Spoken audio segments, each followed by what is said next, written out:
on the first miss of the ball game from the line for Park University. Oh my goodness, what a ball game this afternoon in Parkville, Missouri as the Cats escape 69-68. McKendree, the #1 seed in next week's AMC tournament. And the McKendree fans and the players celebrate the Bearcats with their 4th straight AMC regular season championship. They'll share this one with with Columbia, but they'll gladly share it with the Cougars this year as the Cats win their final 7 AMC games to get the #1 seed. Oh my. We're gonna somehow try to get Andy Wolff up here in these final seconds as we're gonna step out for a break. We're gonna take a 2-minute break, and when we return, we're gonna run down final statistics, and we're gonna try and catch up with our player of the game, Andy Wolff. Bearcats win this one. They are the 1 seed, 69-68 over Park. Back in 2 minutes. This is McKendree basketball on the Bearcat Sports Network. What a ball game we had here this afternoon at Parkville, Missouri. The McKendree University Bearcats win their 4th consecutive American Midwest Conference regular season title. They'll share this one with Columbia College, but they'll gladly take it. 69-68 over Park University. Andy Wolff, 2 free throws with 11.9 seconds to go.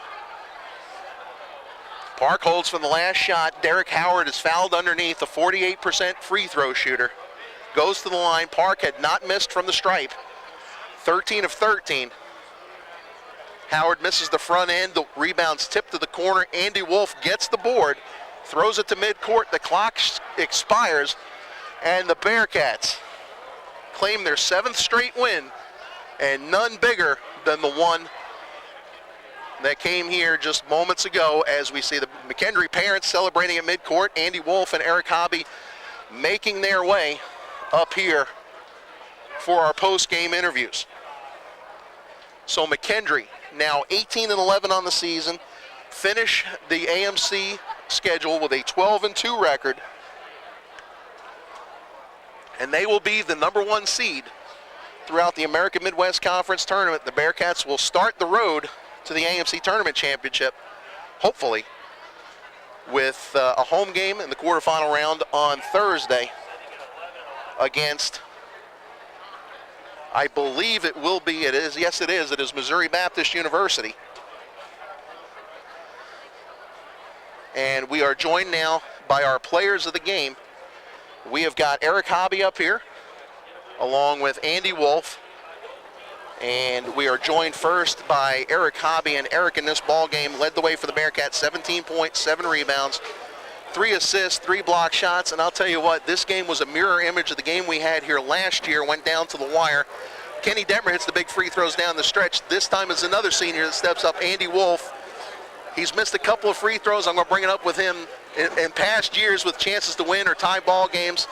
Unfortunately, has missed, but he gets his due here in the final regular season game today. Oh yeah, I'd much rather have him make them now than during regular season, whenever it doesn't mean as much. I mean, he stepped up to the line. We've been practicing free throws every day for long periods of time. I mean, it paid off tonight, and it showed. This was a game that I think you guys had circled on the calendar after Park won the first meeting over in Lebanon back at the end of January, and you guys got on a bit of a roll. Won some big conference games. The win at Columbia especially, I think, got you guys on a roll, and then everything started to gel going into this game, and you faced a definitely top 25 squad here tonight, and you battled your way to a win. That game at Columbia definitely gave us a spark. It was the spark that we needed. First half of the season was kind of rough. We dealt with injuries, but we came back, played through adversity, and now we're conference champs. And it was, once again, a case everybody gets involved in the act. The Bearcats play 8 players today, but all 8 had key contributions in that ball game.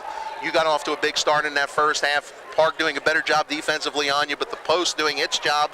Double-digit efforts from Sean Rockers, Dave Ruckman again, and then what can you say about Andy down the stretch again? It was big free throws by Andy. He's the guy we wanted at the free throw line. That's why he's captain. Been captain for the last 2 years, and we were fortunate enough to have him up the line, and he stepped up and made them. And we had a huge game from our big guys. Dave Hookman stepped up huge the first half, hitting shots over their 6'10" guy, which really helped us out. Most importantly, this gives you guys the #1 seed now in the conference tournament. It's what every team strives for in this league. McKendree in its final go-around in the AMC. I know you guys had that as one of your goals to get through the year. You've checked that one off your box. Now the second season begins, and I'm sure not having to travel weighs heavily on you guys, and you don't have to worry about things as much. Oh, yeah, after that, our first games against everybody in the conference, we were worried we were going to have to come back up here and try to beat Park. They're on their home court for the conference tournament championship, and now that it's home, it's a different story. We are a completely different team than what we were the first time we went through the conference. Everybody's playing with confidence. We're running, and everybody's just playing their best right now, and now's the time when we need to be playing our best. And this is a league where you've seen Park twice, you've seen Columbia twice, you've seen us play, and this is legitimately 3 teams can get in the national tournament. Legitimately 3 teams can win this conference tournament, and I'm sure you guys won't look ahead. You do have the easy road in the fact you get the 8 seed in the first round, you get the 4-5 winner, but then Park or Columbia left standing if you get through those first 2 rounds. Nothing's going to be easy in this conference tournament. Yeah, we're not looking past anybody. Obviously, with William Baptist upsetting Park, I mean, that right there tells you we can't look past any game. I mean, we got to take it day by day, game by game. Well, Eric, a great job as always. Congratulations on the win. Congratulations on the #1 seed. Good luck in the playoffs. Thank you. That was co-captain senior Eric Hobby, 17 points. 17 rebounds. We're going to get the other co-captain in here right now, Andy Wolff. And Andy, in this ball game, he kind of flirted with a double-double, 6 points, 6 assists, 9 rebounds, had that big board at the end. But let's talk about those free throws first. Ooh. Hadn't gotten to the line tonight. I know you've had that roller coaster career at the line, the free throw line. I remember a couple of games in your past, one at Freed Hardeman, I know in particular, missing a shot at the end. We don't want to dwell on that, but that just kind of sets up how sweet these 2 free throws must have felt for you today. Oh, it was amazing. You know, right whenever it happened, I think there was 11 or 12 seconds left, and I just turned to coach. I said, I need timeout. I need time to calm myself down a little bit and think about it, and that's what I did. I tried to just zone myself out and just focus on the free throws, not worry about the fans.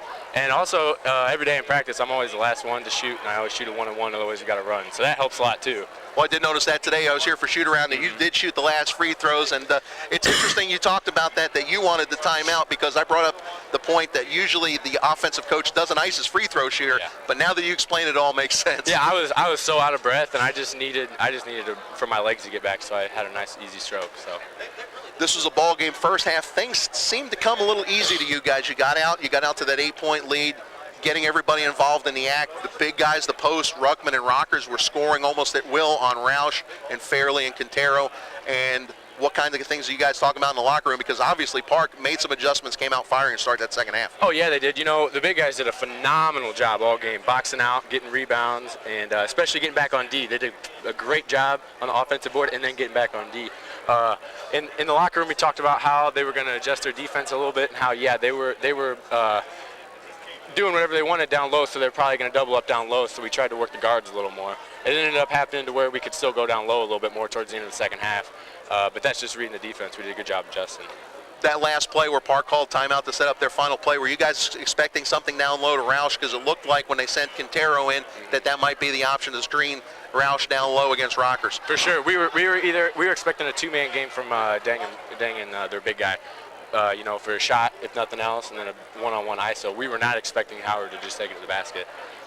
It was a rough call. I mean, we were right there, but it all seemed to work out in the end. So. And you were the fortunate one to chase down that rebound in the corner, and then what was your thinking there? Just get it as far away from the basket as possible? As soon as he was up at the free throw line, I just told myself, get in there as quick as you can, get a hand on it, and just tip it out to the half line as fast as you can, And then it just happened to pop out to the corner, and I was there, and I just grabbed it and chucked it. Because for fans, just to let you know that weren't able to view the game, Andy was standing almost directly behind Howard at the top of the three-point key, and you raced in, got that rebound, and you actually beat 2 defenders to the ball, got it there. With the clock running, all you had to do was make sure you got it past midcourt. That's exactly right. I caught it and kind of looked to see if anyone was there at half court, and they didn't have anyone there, so I just threw it. I know you guys have a checklist of things to do. You've knocked #1 off the checklist, and get that AMC regular season championship, get home court advantage throughout the playoffs. And I know Eric touched on it in his comments after the start we had in conference. I'm sure you guys weren't thinking home court after the first go-around in conference play. Not at all. We were. I'm not gonna lie. A couple of us were just hoping for 2 home games. We wanted 3, but it was a long shot. And I think that attributes to our willpower of this team. You know, we never gave up. We kept going at it every day. We came in working harder and harder, and we started clicking there about a month ago. And I mean, it all pays off in the end. So. Well, a great win, a great way to wrap up the regular season. McKendree's final game in the AMC. Congratulations, Andy. Good luck in the playoffs. Enjoy the ride home. Thank you. That was Andy Wolff, one of our players of the game, as Andy had the 2 free throws with 11.9 seconds remaining that gave the Bearcats their 69-68 victory. McKendree, 18-11 on the year. They've won 7 straight, and they go to 12-2 in the AMC. They share first place honors in the conference standings with Columbia College, but the Bearcats have the tiebreaker in the league, as they had a perfect 7-0 record in conference play on the road, while Columbia was 6-1. So the Bearcats will be at home, or will have home court advantage throughout the AMC playoffs, as they will first open up against Missouri Baptist University.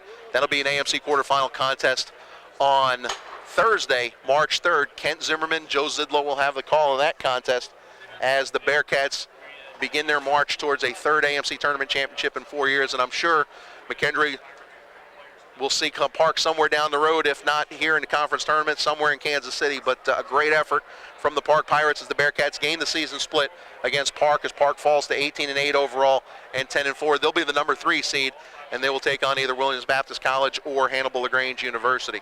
Well, that's going to do it for our broadcast here this afternoon. What a game it was. We hope you enjoyed listening. I'm Scott Cummings. Thanks for joining us. We'll catch up with you again on Thursday as the Bearcats open AMC tournament quarterfinal action. For Park SID, Steve Wilson sitting to my right, I'm Scott Cummings. Thanks for joining us. Have yourself a super Sports Saturday.